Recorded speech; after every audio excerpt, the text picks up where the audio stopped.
Good morning. Today is the topic about judgment theories. In everyday life, we all have to make decisions sometimes. People are constantly engaged in judgment. Judgment takes place during routine activities and also when you are making very important decisions. Sometimes decision has to be made quickly. So if we know what are important and what is not that so important, we have to make decision. Theory of judgment will help you to know how the mind process that take place when human being make decision and choice in everyday life. These theories are applicable in so many areas. For example, like in academics, sociology, theology, mathematics, politics, and psychology. Mostly, these theories involve basic issue in semantics or language, meaning of language, and logic, and philosophical, psychology, epistemology, and action theory. Indeed, the notion of judgment is central to any theory of human rationality because human beings are considered to be a rational being.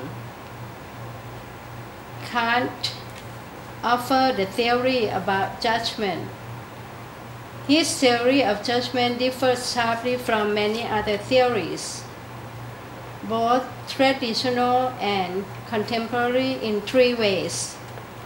First, he considers capacity for judgment to be the central cognitive faculty of the human mind. And secondly, semantic, logical, psychological, epistemic, and practical priority of propositional content of a judgment is important. And thirdly, systematically embedding or inserting judgment within the metaphysics of transcendental idealism. You have to remember these last words, transcendental idealism. Its meaning, you have to understand the meaning of transcendental idealism that we will talk about this later on.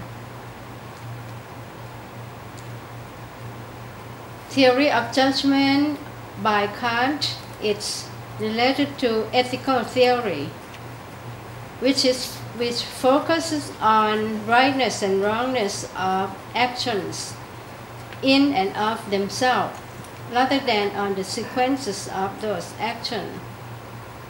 According to Kant, the principles by which actions are judged right or wrong can be determined by reason, and the individual has a duty to act in accordance with this principle, which I mentioned last time, that Kant theory would be emphasized on the reasoning and on the principle, and people have to follow the principle and has a duty to act upon that.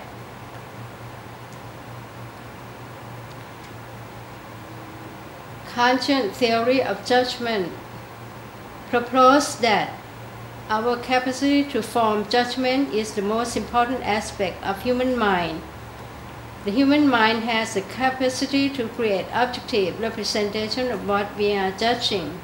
So the object is not by itself, but it relates to human mind.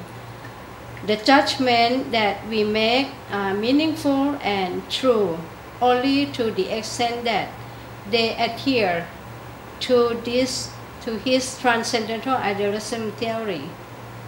According to this theory, objects are not things in themselves, They do not stand alone from our mind process.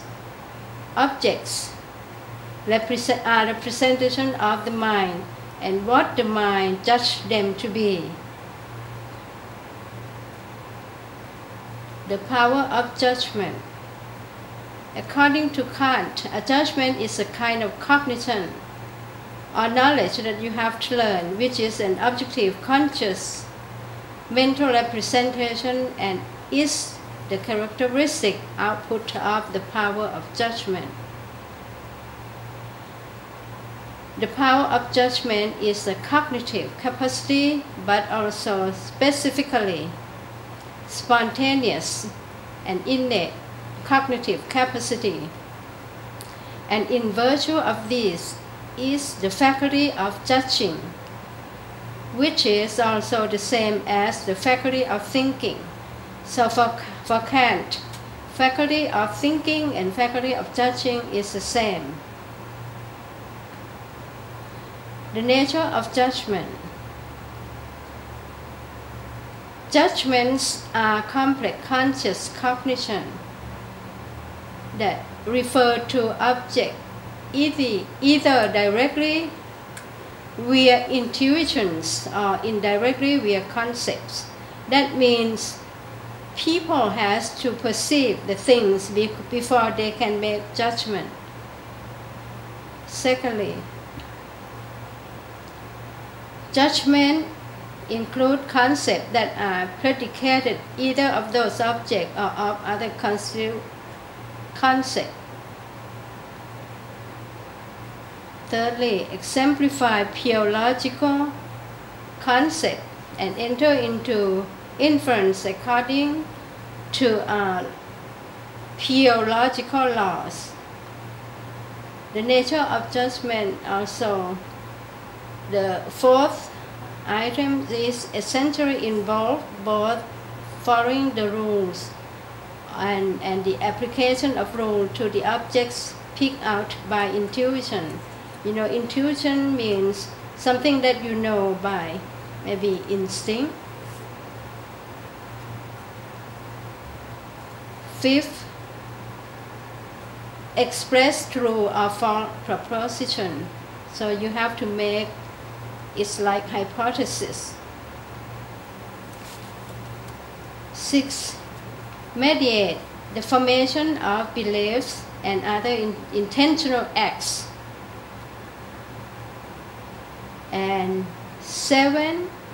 Unified and self-conscious. You have to have self-conscious so that you can make judgment. For Kant, the mind is essentially active and vital. That means your mind has to be alert and be aware. The mind for itself is entirely life, the principle of life itself. You have to be aware and awake and know what are you going to do. And a cognitive capacity in turn is a determinate, conscious propensity of the mind to generate objective representations of certain kinds under certain conditions. A cognitive faculty is spontaneous in that whenever it is extremely externally stimulated by raw, unstructured sensory data as inputs, it then automatically organizes or synthesizes those data in an unprecedented way relative to those inputs, thereby yielding novel or new structure cognitions as output. So you have to perceive first, and then your brain, your mind process will analyze and then synthesize, and then it will be sent out as the output. So cognitive spontaneity is a structural creativity of the mind with respect to its representation that you have perceived.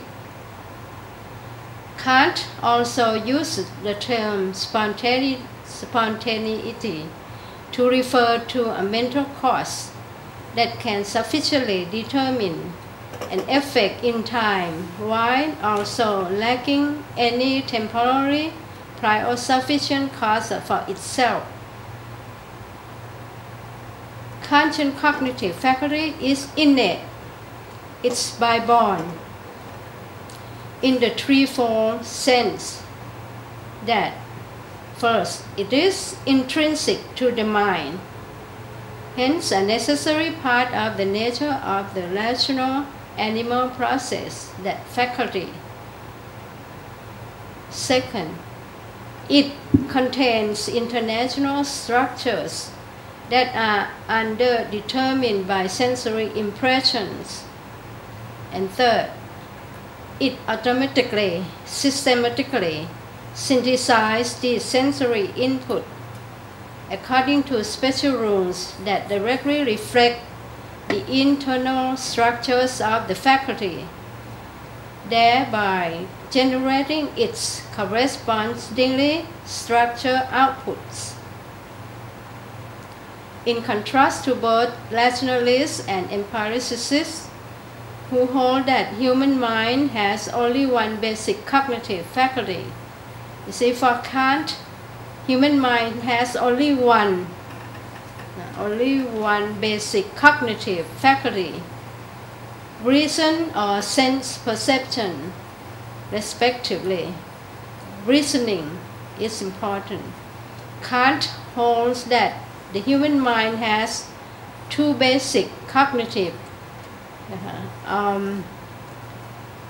empiricists emphasize on only one basic cognitive faculty, but Kant told that the human mind has two basic cognitive faculties, that is understanding and the faculty of concept, thought, and discursiveness or diffuseness. And the second one is the sensibleness. Now for Kant, understanding and sensibleness, the faculty of intuitions, perception, and mental imagery. Concepts are at once general representation having the logical form of universality, and also the concepts are discursive representations expressing pure logical forms and falling under pure logical laws. Concepts are also complex intentions ranging over comprehension.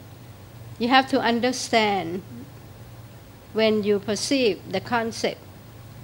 Comprehensions that contains all actual and possible objects falling under those intentions as well as other narrow comprehensions.